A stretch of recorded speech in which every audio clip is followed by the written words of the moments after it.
All right, ready? We're ready. Hey, we're gonna take you guys on an adventure up to Grassy Lakes. or Grassy. Grassy Lake. Grassy. Grassy. We'll see if there's any grass in these lakes. There's no grassy. I'll be the judge of that. Has nothing to do with it.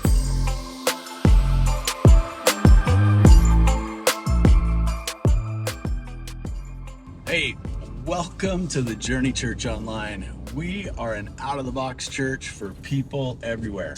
Speaking of people everywhere, there are people everywhere. We are in the Canadian Rocky Mountains, not far from Banff National Park, in a little town called Canmore, and we're here to kick off a series we're calling the SOMA series. Stands for the Sermon on the Mount alone. And here's the idea behind this whole series. The Bible as a whole can be pretty intimidating. And learning to be a disciple of Jesus can be confusing. Some places tell you that you got to go to certain classes, and other places say there's certain groups that you've got to be a part of. But the idea behind this series is, what if we stripped all that away and just took Jesus at his word? After all, Jesus is the one that gave the Great Commission, where he told his followers to go into all the nations, making disciples, baptizing them, and teaching them to obey everything that he commanded them.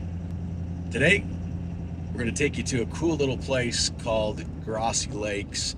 Some of the most stunning, beautiful little lakes you'll ever lay your eyes on. And then when we get up there, we're going to teach you lesson number 1 from the Sermon on the Mount. So, we'll see you in there.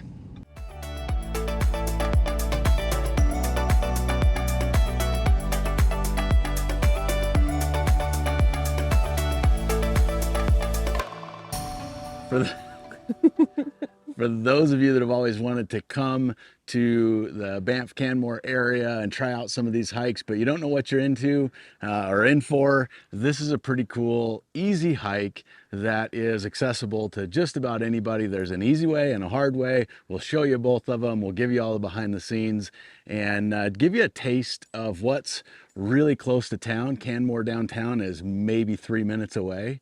This is a super easy, accessible spot. So let's jump in. Really great views. Yeah. And really great reward at the end. It's gorgeous up there. All right, let's go check it out. Sounds good.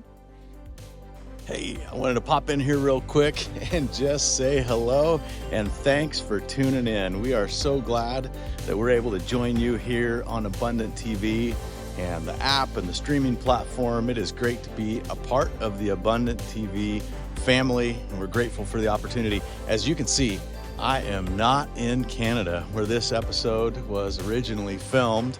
We are all over the map exploring God's amazing creation to bring you to places like these to help bring the Bible alive in a fun and creative way. So stay tuned, enjoy this episode, and we'll tell you more about us as we go along.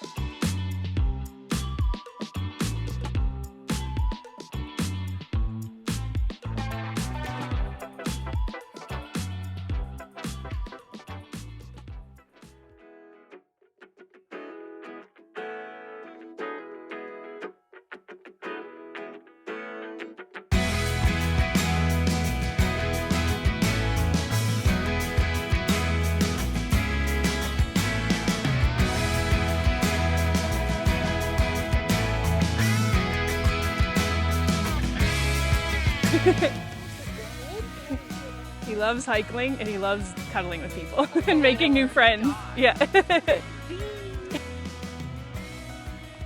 Hello. Thank you. All right, so we've made it to the top of the upper Grassy Lakes Trail, and from here you can go 2 ways. You can go that way, and there's a little walkway over a bridge, and that takes you around the lakes, and then you would actually come out here as well. Or you can go the opposite way, and then you would just take the upper trail around the lakes and then come out around the bottom. Each way is great, so we're gonna head this way.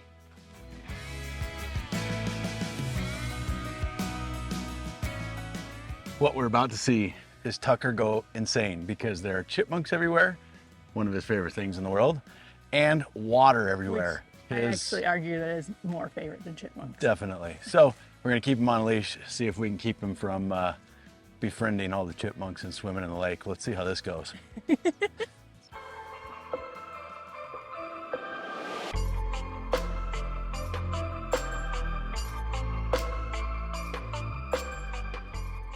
We are here, and this is one of two of the Grassy lakes, and every time I come up, no matter how many times, I am absolutely blown away by their beauty.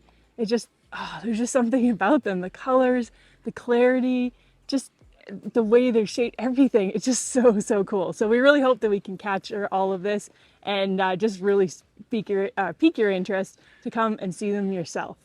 All right, we're gonna give you a little sneak peek into a view of the lakes that probably nobody, I don't know about nobody, but 1 in a million people have probably ever seen. So sit backs with both of your backs, or stand, or walk, or lay, or whatever you're doing while you're watching. Get comfortable. You're about to see some cool stuff. All right, let's go. Okay.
Hey, I hope you're enjoying this episode. I just wanted to take a quick break and let you know about our website. You can find out more about us and our mobile ministry at YourJesusJourney.com. On the website, you'll find everything you need to know about how to get involved in things that we call journey groups, how to find study guides to go along with each of these episodes, blogs, and other video episodes that we filmed all over North America. So when you're done with this one, be sure to jump on the website, YourJesusJourney.com, and check it out. All right, let's get to the first lesson from Jesus in the Sermon on the Mount. We're going to be looking at that passage in Matthew chapter 5, verses 13 through 16.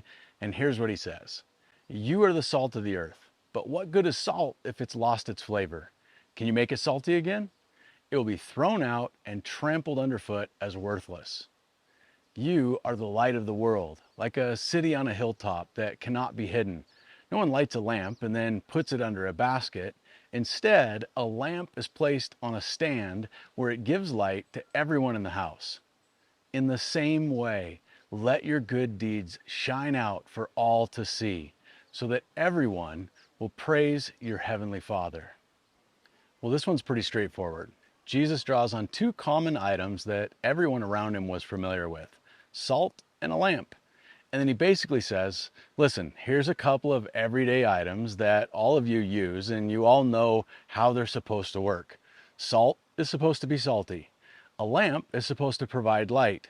But if they don't do what they're supposed to do, then they're basically worthless. What good is salt if it has no flavor? Or a lamp if it doesn't put out any light? And then he switches it up and he starts talking about you.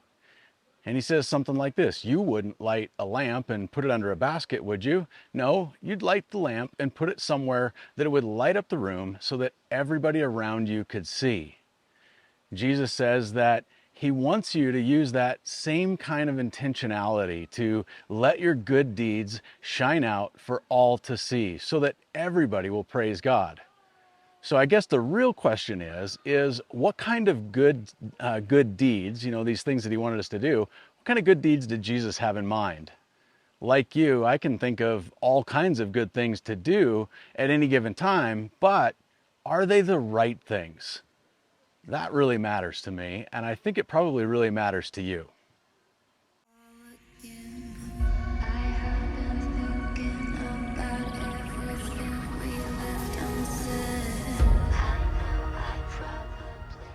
Well, it's likely that Jesus had the words of Isaiah the prophet in mind when he spoke about letting your good deeds shine like a light. Isaiah was inspired by God to write these words to his people. Recorded in chapter 58, verse 10, he says, "Feed the hungry and help those in trouble. Then your light will shine out from the darkness, and the darkness around you will be as bright as noon." So you want to know how to obey Jesus' teaching about letting your good deeds shine? Here it is, plain and simple. Feed the hungry. Help those in trouble. Okay, so maybe you're thinking, so feed them and then make sure they hear the gospel. Well, maybe not.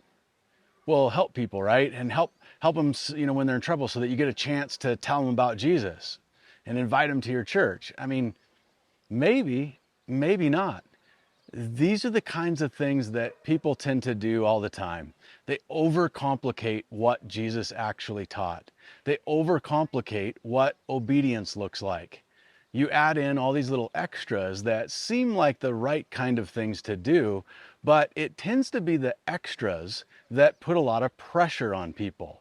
And so you'll hear people say things like, well, I'm not really an evangelist. I mean, I wouldn't even know where to start. But here's the thing.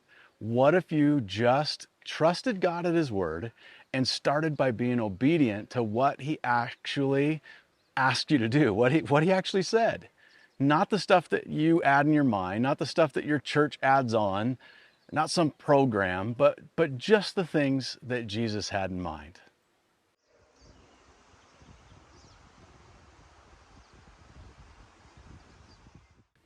All right, let's talk about feeding the hungry.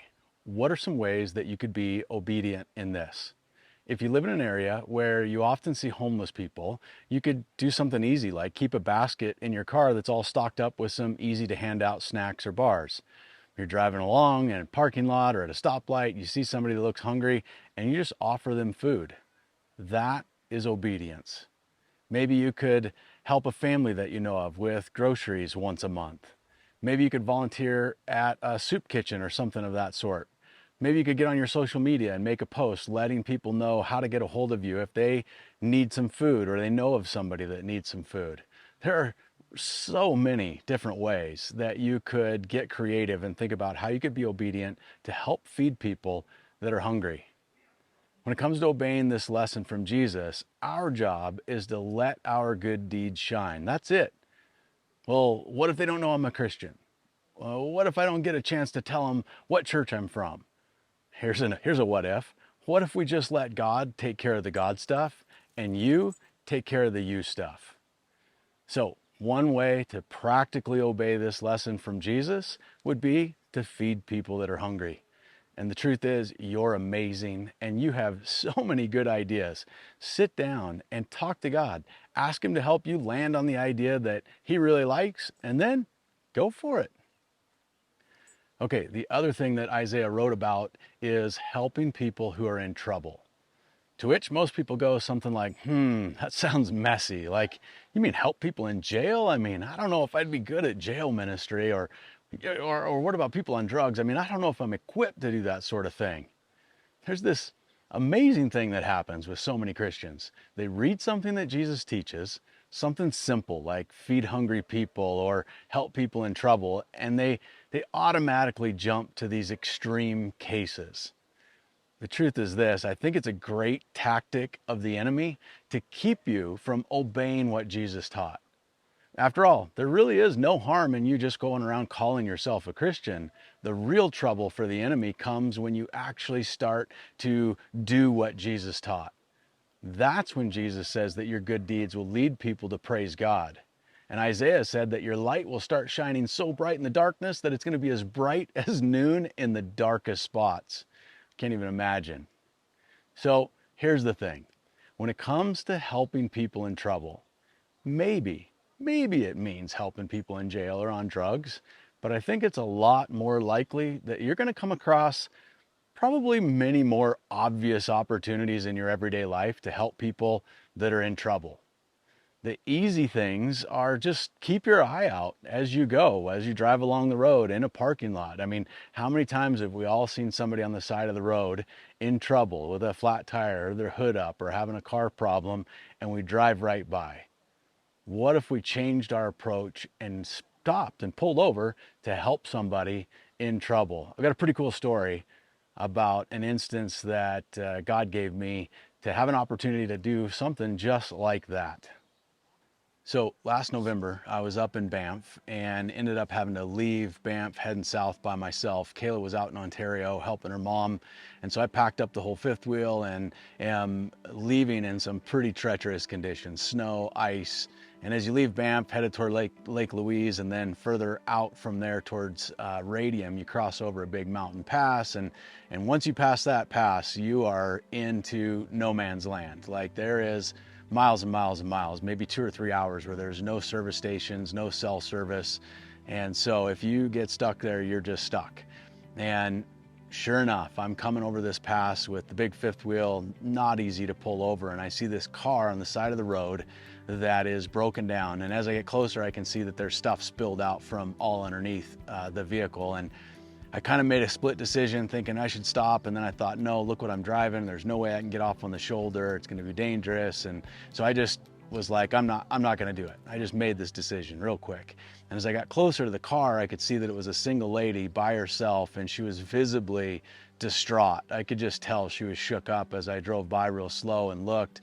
And immediately I knew, like, I have to pull over and help her. She's in a bind. And so I found a spot about a half mile down the road, finally got the whole operation pulled off to the side, and flashers turned on, and turned around and ran up the side of the road.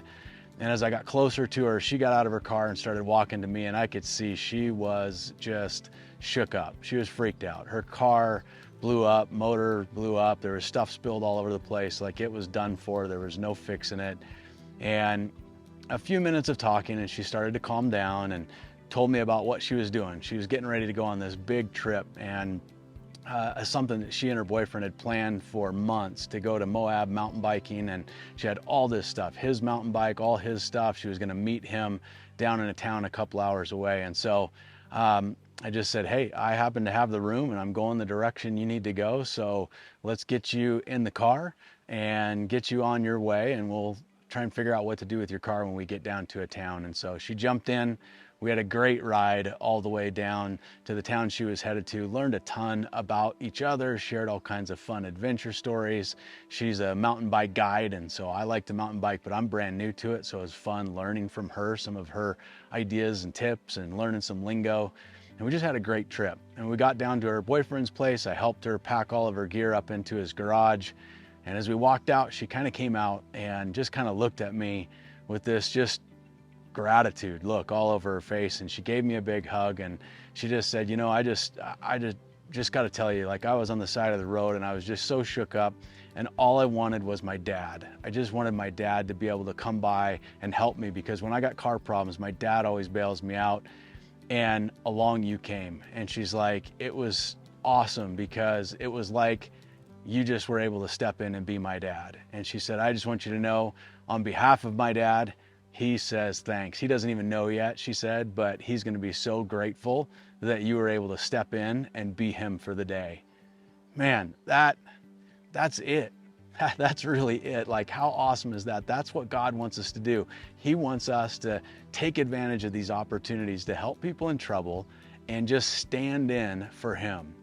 When people need God the Father to show up in their lives, he wants us. He gives us this opportunity and privilege to help those people in trouble on his behalf. That's a pretty cool thing.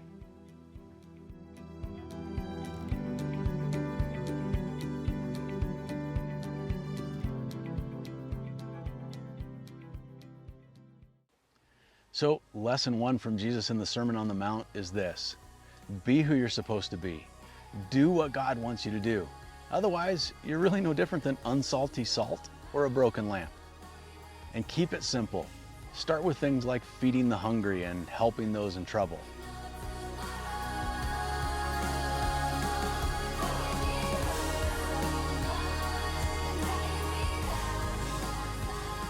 All right, so here's a little map 101 for the Grassy Lakes Trail.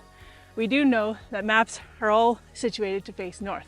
However, that makes this really confusing for not the average map reader, because this is actually the lakes up here, and down here is the parking lot. So it makes it really confusing. So really in your mind, what you want to do is kind of flip it around.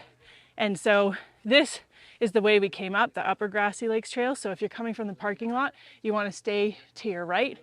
And then this is the interpretive trail, they call it, which sounds really great, but it's really steep and there's lots of stairs. And so it's actually better to come this way and then go back down that way. So we did talk about that a little bit, but just for the average map reader, just flip this around and it will make a lot more sense to you.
All right, we made it back down to the truck, and yeah, it was a great day. Beautiful hike, saw lots of cool things and met lots of amazing, super nice people. That's one of the things that you kind of just roll with it. There are a lot of people in Canmore and Banff, especially in the summer hiking season.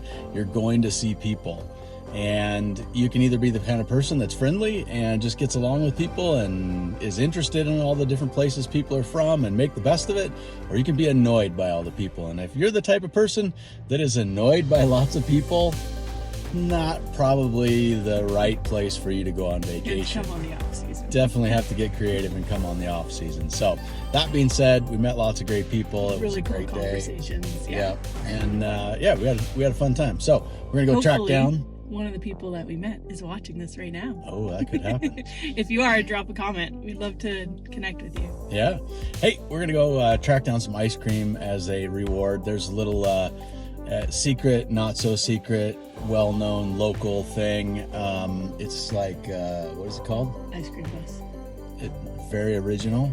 It's the ice cream bus, and I know this will shock you, but it is located in a yellow school bus, about the middle of downtown Canmore. Google it, ask around, you'll find it if you're here. But they sell amazing ice cream out of the back of the school bus. Not the back, the side window. of the side of the screen? That sounds much more out of the side of the window. Anyways, I don't care if they sell it out of the tailgate. I'm going to go get some ice cream. So hope you guys enjoyed. Catch you around, and be sure to subscribe. Check out our channel and see the rest of the things we do. We make all kinds of cool videos all over the place. We're getting ready to go on an epic adventure to Yukon territory and Northwest territories and Alaska and Yellowknife and I don't know, all over the place. So and Tucker did make it back with us. He's just really tired. He passed out. He can't even make an appearance for the video. No. All right, ice cream. Yay. Let's go. Let's go. Well, this ministry and everything we're doing, out of the box, teaching the Bible, sharing the gospel, making disciples, has been a huge leap of faith to stick our necks out and sell everything to go on this adventure and follow God's call to go teach the Bible in a creative way. And if this is something you're getting value from and it's helping you and you could see how it would help others grow in their relationship with God, then we would love to invite you to partner with us and join the journey. You can learn more about giving and give securely online over at YourJesusJourney.com and click on the Give tab up on the top. Pretty self-explanatory, easy to follow, easy to find. And I just want to say that we're connecting with so many people that are excited about learning the Bible and excited about following Jesus. But if the only option was to go to church, they probably wouldn't make that their next step. And so there's just so many people out there that would be kind of on the fringe or on the bench. And this ministry is a way to invite them forward to learn and grow as followers of Jesus in a way that takes some of the church obstacles out of the way up front and helps them get connected to Jesus and the Word of God. So thanks so much for watching, and thanks so much for your support. YourJesusJourney.com. Click on the Give tab. Be a part of this amazing journey that we're on, and we'll get you back to it right now.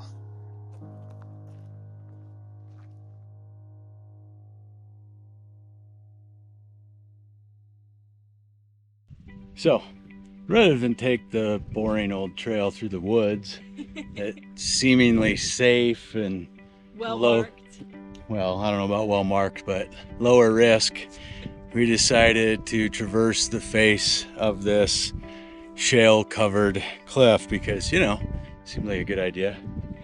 But we just had to laugh at ourselves because we managed to often figure out how to get to places the hard way. But I guess that helps us appreciate it even more when we get there. You guys know which way not to go. Yeah. Learn from our mistakes. Learn from our mistakes. All right, up and away.